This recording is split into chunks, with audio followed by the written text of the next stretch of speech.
Certains pensent qu'en prenant part à la communion à Pâques ou à Noël, ou le dimanche ou le matin du Nouvel An, il y a une bénédiction particulière. Jamais de la vie, il n'y a pas de magie ou de charme dans ces symboles. Écoutez ce que la Bible dit. Ceux qui mangent et boivent indignement s'attirent une condamnation sur eux-mêmes.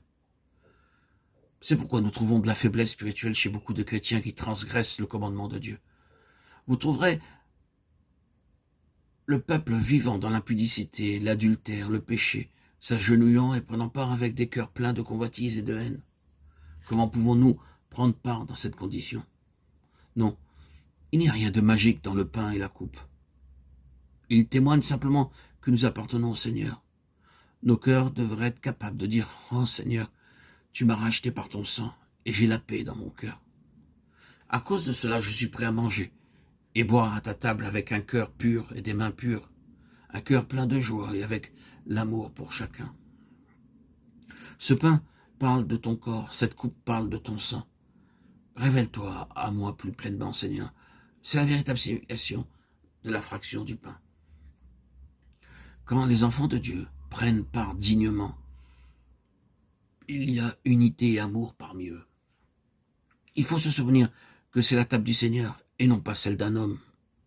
1 Corinthiens 10, 16. Lui n'est pas un homme, mais le saint. À la table du Seigneur, tous les croyants sont égaux.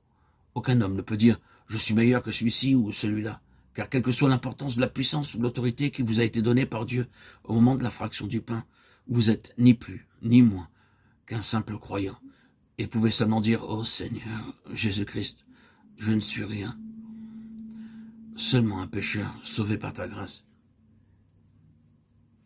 De cette manière, à la table du Seigneur, tous les croyants sont unis par une seule vie, un corps, une église dans laquelle tous ont part. Chaque homme est brisé et nous avons là un lien qui maintient ses enfants ensemble.